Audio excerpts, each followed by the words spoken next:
So welcome everyone to our annual meeting. Looking back at 23 and looking forward to 2020. So today during the meeting, we'll be doing a quick review of our organizational mission statement. Then we'll go through some reports on some of our different program areas.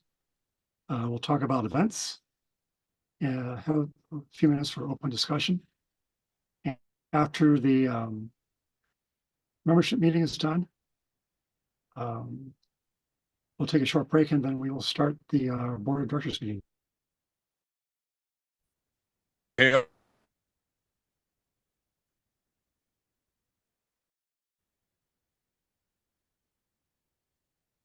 So our mission statement at Cascade Rail Foundation is essentially to basically preserve the memory of the Milwaukee Road, historical record, physical artifacts, things like that, in particular related to the railroad's presence here in Washington State, and to tell the story to others about the contributions of the railroad and share that as widely as possible.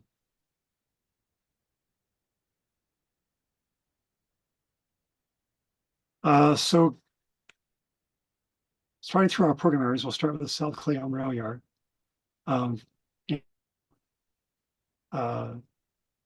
For those of you who may not know, Smoky's Barbecue, which has been in the depot for the past 10 years, I guess, has moved out. They've moved to Ellensburg.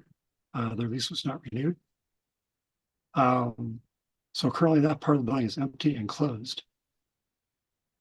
This year, we'll be working with State Parks, be taking the lead on a number of projects to renovate the depot. It's seen a lot of use in the past 20 years or so since so the cafe section, the floors plan to be replaced.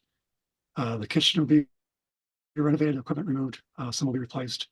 And some of the decking around the outside of the building will be replaced as needed. We've also been talking to Parks about replacing the roof, which is currently cedar shingles. And of course, concern to all of us in terms of fire danger. We've been talking to State Parks about a more fire resistant material that will retain the look and feel, the historic look and feel of cedar shingles. And we've also been having ongoing off and on discussions about installing a fire suppression system in the building. But there's not yet been any commitment to moving forward on that. That's still in the research stage. And then Paul gets on. This photo is from 2013, before Smoky's moved in.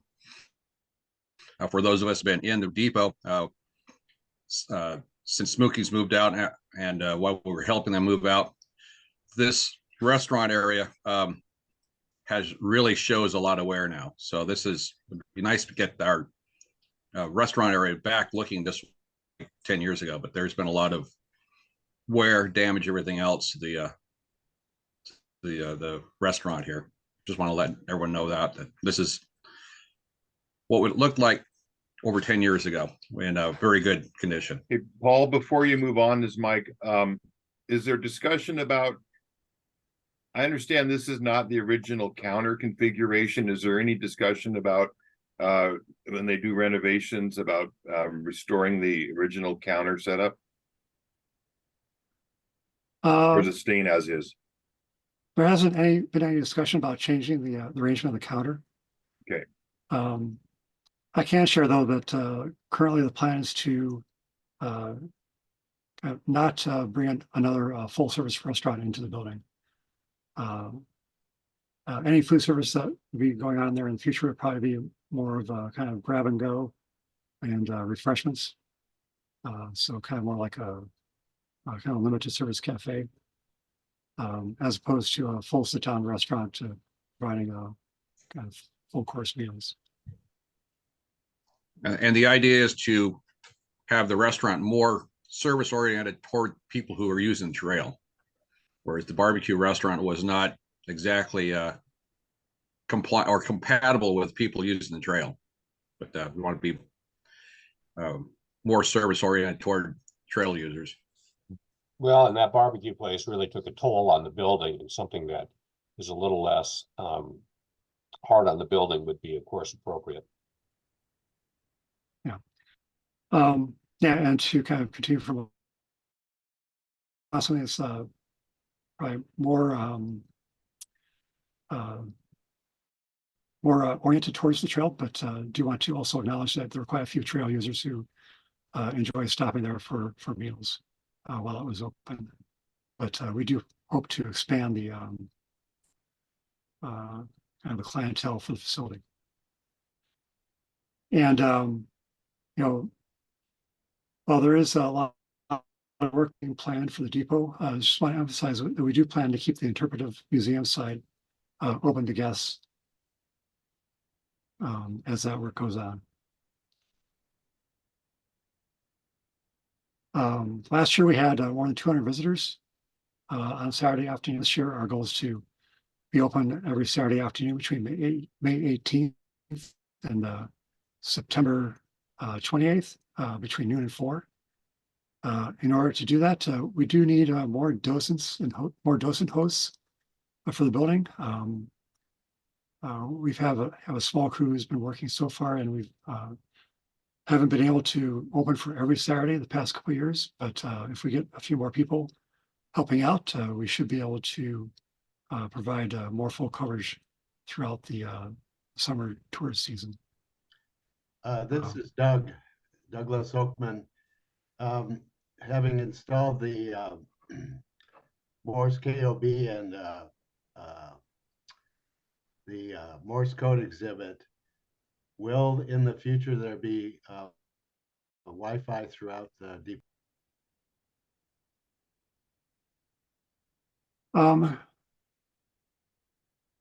We haven't had any discussions about bringing internet access into the building. Obviously that would be very desirable, I think, for our own purposes, like you were mentioning with the Morse installation, as well as I think for guests who may want to be able to check in with their world if they're out on the trail. But that'll be something I think for us to kind of keep in mind as we're continuing to talk to parks and making plans for the future use of the depot going forward.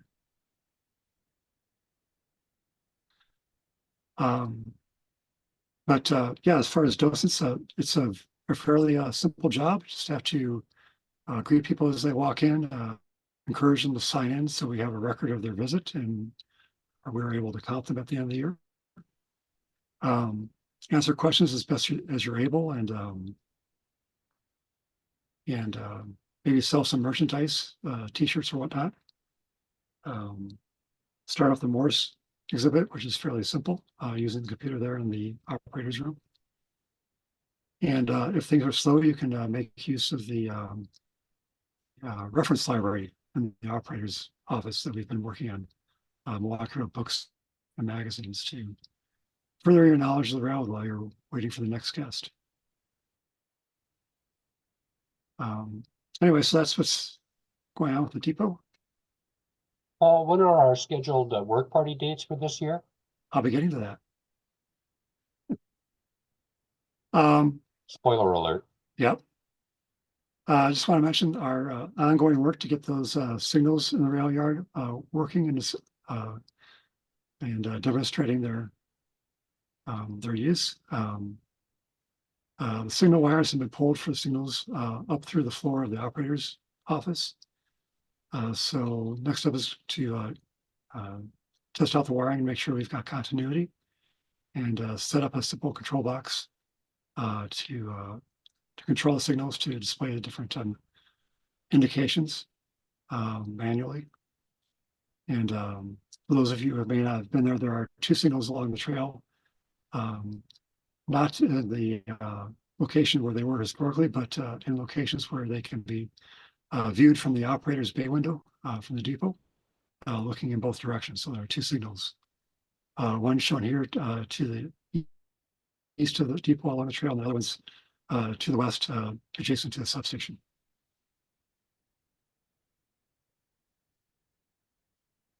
And speaking of substation, cleaning up the interior of the building continues to be a priority. We've made progress on that.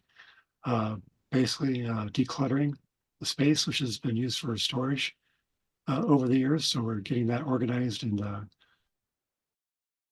they need to keep. You can see some of that clutter in the photo on the far left. Um, and a lot of that material has been removed, and more of it's on the way out, especially all those paints and such. This past year, we were very fortunate to have former Milwaukee substation operator Frank Zellerhoff visit a couple times. To our knowledge, Frank's the last Coast Division substation operator with us.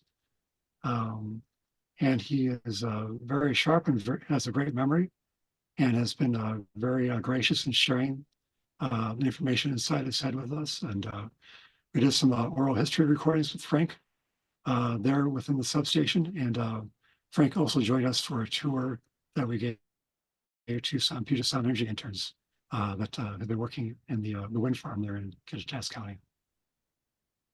So we've been very fortunate to have Frank working with us this past year.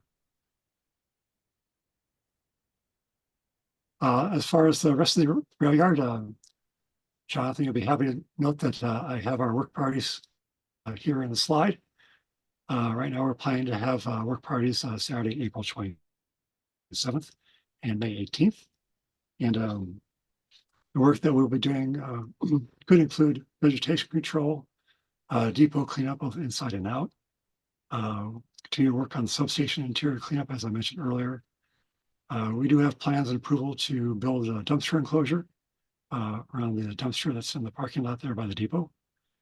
That's been a long time goal. So depending on the number of people that we have, we can make progress on these different projects. Power tool training from state parks is required for power tool use within the rail yard. We did have a training a couple years ago, but that instruction certification does not last forever. So everyone needs to be retrained unless they've had training recently at a different park location. But we'll be working with state parks staff to schedule a training, and we'll get that time and date out there for people as soon as we have it. And of course, we'll be trying to aim for having that for the morning of the 27th in April at the beginning of our work party, to make it easier for all of our volunteers to get trained. And then, of course, be able to put that training into practice immediately, which is always good for learning new things. So one last thing about the rail yard, our cooperative agreement with state parks is expiring later this year. I believe it's October 31st. We do plan to get a new agreement in place with them to continue our work. And we have had preliminary discussions with state parks about that. Our current agreement is unique at state parks. It was first of its kind, and since then has been a one-of-a-kind agreement.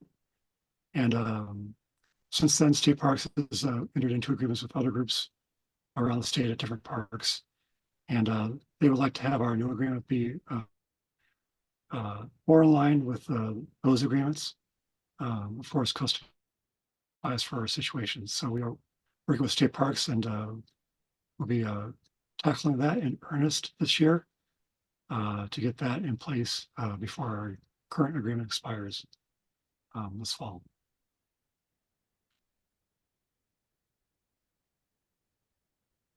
So moving on to the 5057 project, which of course we always get a lot of questions about. Since we first got the locomotive up there, there's been a changeover in management at the shop and the current Ponderay Valley Railroad shop in Usk, Washington. So there's a new shop manager there, and our project lead, Wayne Monger, has been in touch with them, and all the things that we wanted to get done on the locomotive. The earlier estimate that we had was underbid, and of course has gone up with inflation. Since that is like 7 or 8 years old by now. So the new estimate is $150 for all the cosmetic restoration, which includes $26,000 for a high quality paint job. Our earlier agreement, I believe, was like $50,000 for the work. So obviously it's a lot higher. Currently, we have about $83,000 in the 5057 account set aside for work. So we do have more fundraising to do, but we do have enough to get a pretty good start on that work. Of course, the main hurdle we've been dealing with and making progress is our difficulty getting into the shop there at Monterey Valley. Work for a variety of customers, and they have been continually slammed pretty much since we got the locomotive up there with work for other clients, larger volume clients than us.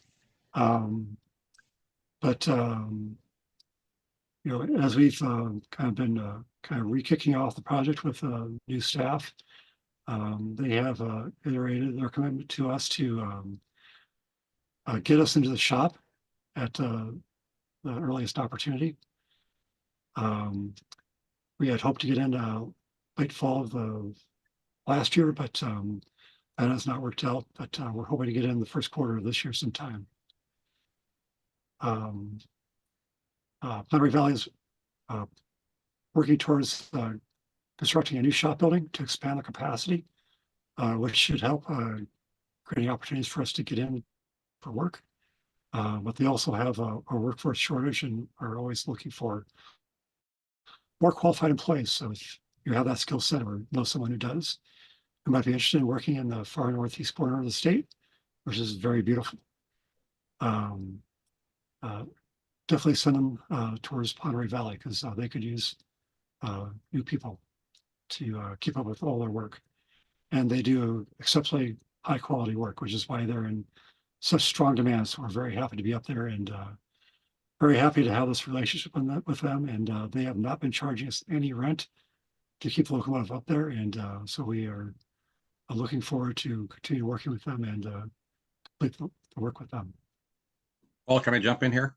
Absolutely. Okay, top photo there. See Mark Burleski there on the left. The gentleman on the right with the beard, that's Miles Keogh. He is the chief mechanical officer there at Monterey Valley. And when we're there on these photos from March 21st this year, Mark, myself, and Miles, and a couple other people, we sat there, had about a 2.5-hour meeting, going through line by line, section by section, the contract. And basically, what Miles wants to do once he has room in the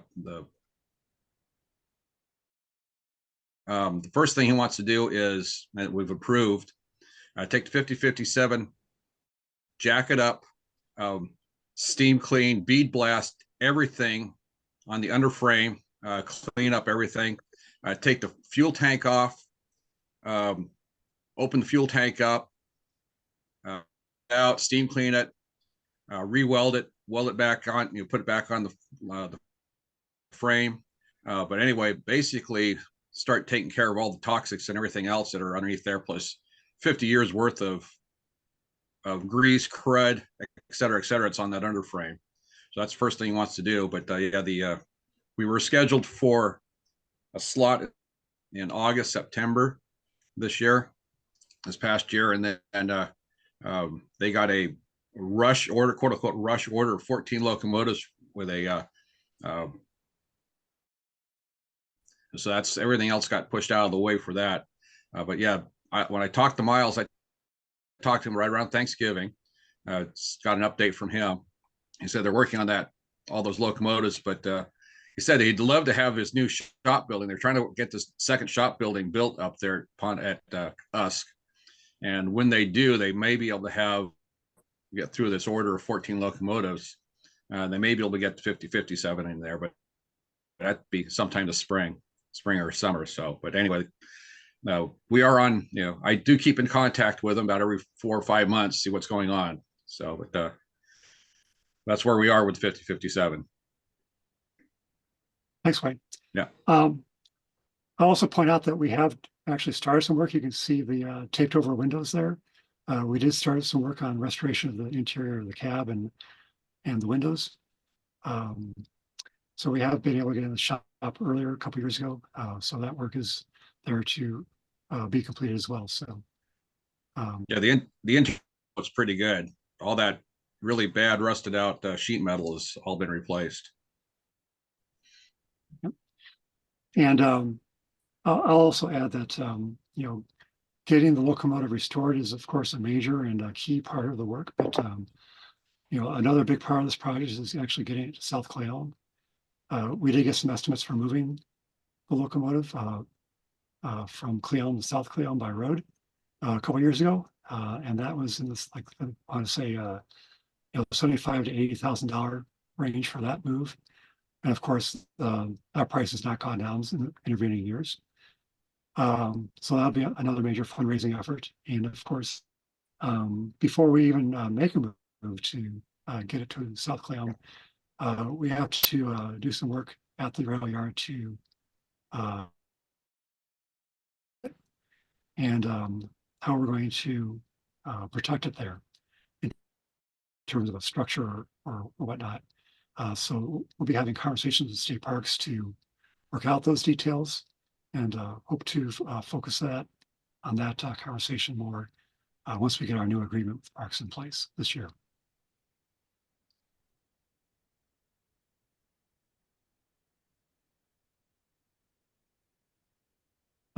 So moving on, we'll talk about our archives. So Cascade Rail Foundation holds a fairly substantial collection of Milwaukee Rail materials with a focus on kind of lines west, so lines west of Mobridge, South Dakota, and all the way out here to Washington State, of course, with a primary focus of materials related to Milwaukee Road here in the state.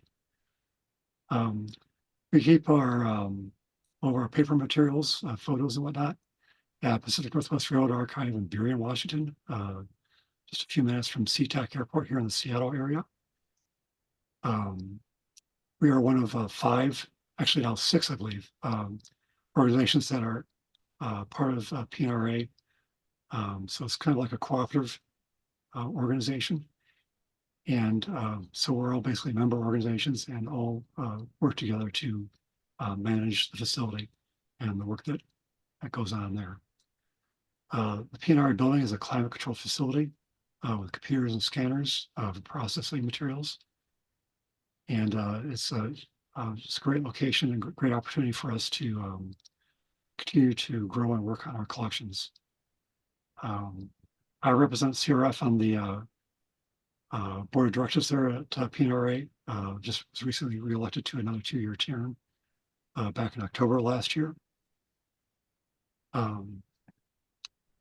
And Aaron Schwartz is our primary lead on working through materials there.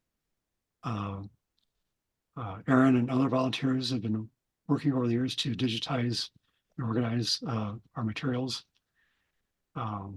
Currently, there are volunteer work days scheduled at PNRA on Tuesdays and Saturdays every week. And if someone would like to stop in on one of those days and take on a project with our materials in our collections, we'd be happy to work with you to set that up. And I just want to celebrate that so far we have 250 that have a box level inventory completed, which is a great help in finding things as we get requests for information, and focused on inventorying the maps and drawings in our collection. So if you are doing research in the Milwaukee Road and have some interest in our materials there and want to know if we can provide information materials to support your work, suggest that you contact us actually through PNRA. Go to the Pacific Northwest Road Archive website, and I believe it's info@PNRA, PNRarchive.org is the way to get in touch. And that way your requests will get logged and managed, and we'll work together with PNRA staff to respond to those requests.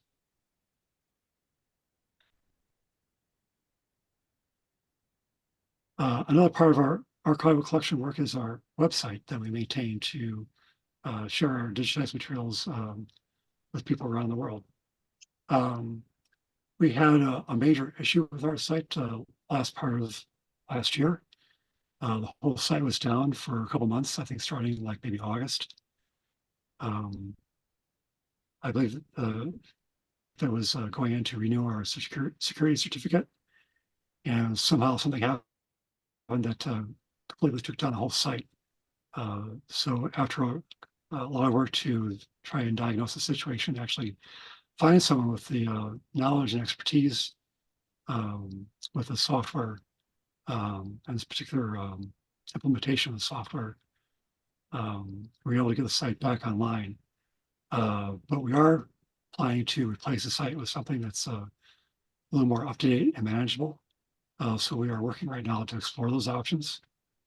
PNRA has a separate effort to put together something called the Railroad Archives Online Collection Catalog using a software called Access to Memory. This software is very geared towards getting information about material authors and geared towards things like photos and just kind of textual information about records, and not necessarily the best for putting up documents and whatnot. So while we still plan to participate in that effort, which would be great in putting information out there in a standard that's accessible by other libraries and archives around the world, so a standardized format for that. We also plan to have our own site that's more geared towards sharing information in a more of a curated format to not just put the information out there, but also help explain what those documents are and what people can learn from them.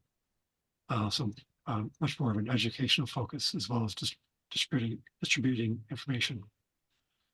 So we're in the very early stages of designing what that's going to look like. So if you have some ideas about features or content that you'd like to see on that site, please do get in touch and let us know what your priorities are, so we can work those into our priorities.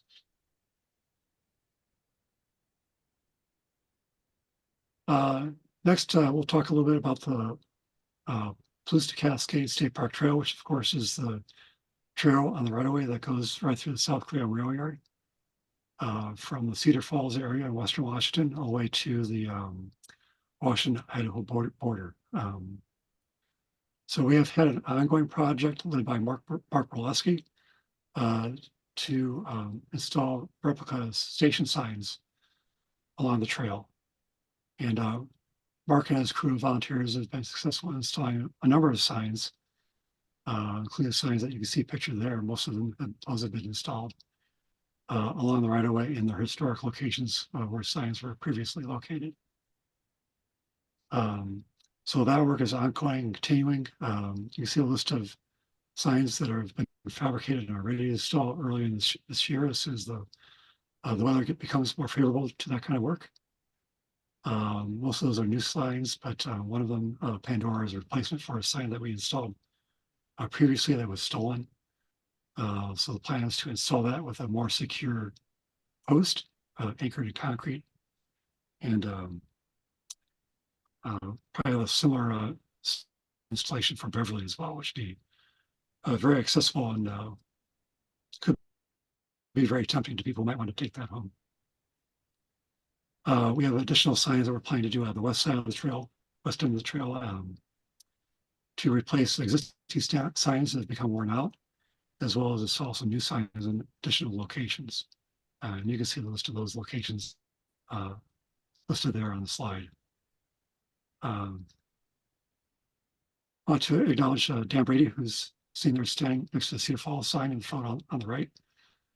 Dan was key to initiating this project on the western part of the trail, and he has been a major part of this work to expand the project and also replace earlier signs. So a big thank you to Dan for being spearheading this project, being a major part of that work and making it possible. Another project Cascade Rail Foundation is working on with State Parks is our signal project, which will restore signal Andrew, that, where are you at with your Luxable trading? uh, so we'll be, restoring a signal that was once located at a remote location called Hillcrest and relocating that to a more accessible location at Ralston along the trail. So the signal was removed earlier. You can see a photo of that work being undertaken there on the left. So that signal has been removed to a remote location, has been being worked on in shop. The mast and cabinet have been sandblasted, ready to be painted. It's better. We are continuing to look for a mechanism to go inside the signal to make it functional. But if we can't find a mechanism, we'll be rigging something to eliminate the signal with a permanent aspect.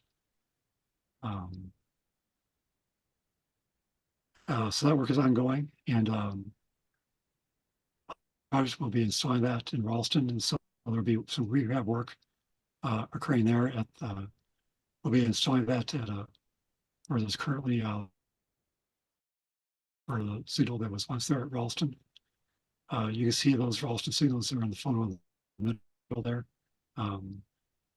So we'll be putting location in one of those signal in one of those locations. And you can see the photo of the site today on the right. So we're looking forward to getting that moving forward this year.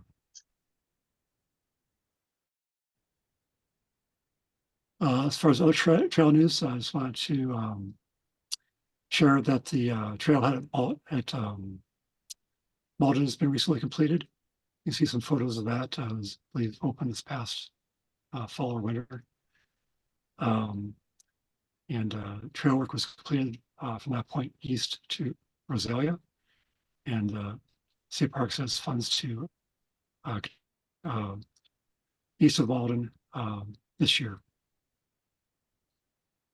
So we're really excited about that, and really happy to see that trail area being improved and these resources like this being installed to make the trail easier to use and more accessible to people.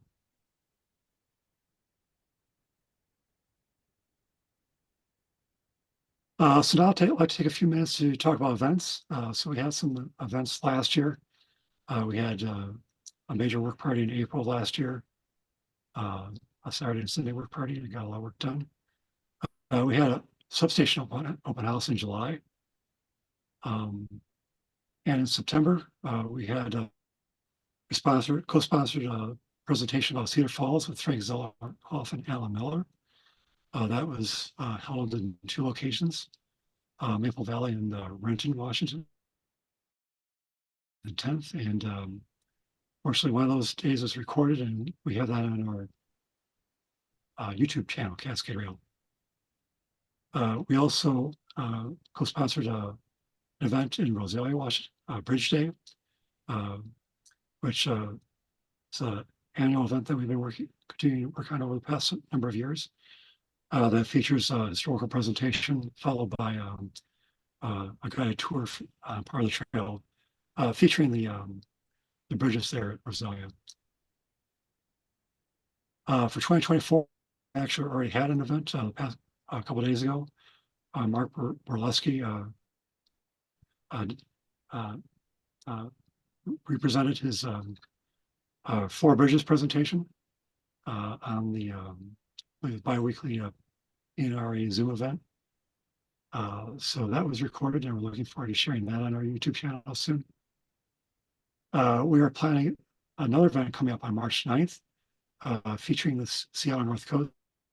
That'll focus on the Milwaukee Road on the Olympic Peninsula. That will be an in-person event at Squim. And we will also planning to broadcast that on Zoom, and we'll have that recorded also and put that on our YouTube channel. We have 2 work parties planned at South Clay Elm this spring, one on April 27th, one on May 18th, as I mentioned earlier. And of course, we'll have a Bridge Day in Rosalia again in September, date to be determined. And we'll get that announced on our website as soon as we have that information. And we are continuing to brainstorm other events. And hopefully we'll have a few more on the calendar later this year. So stay tuned to our website for information about that.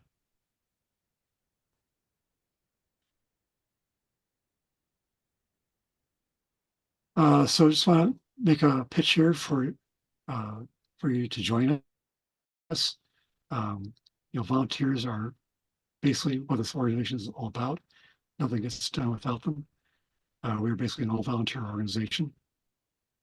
So we've got a lot of things done over the past 20 some years, and there's a whole lot more that with more people.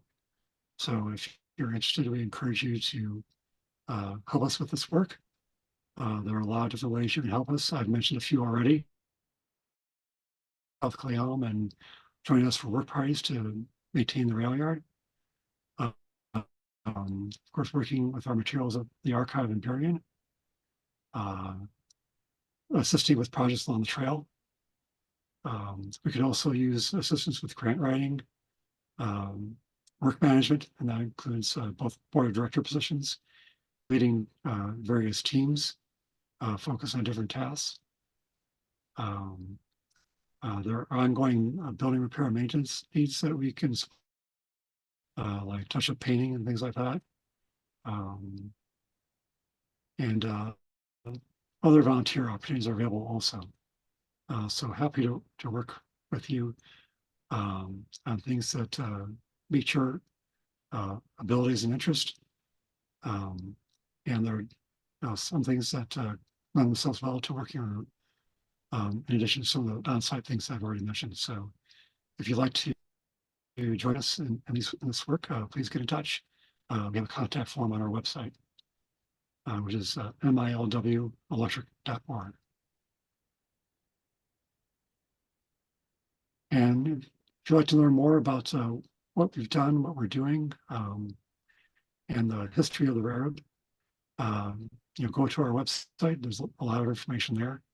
And as I mentioned before, that is where you can find the contact form to us.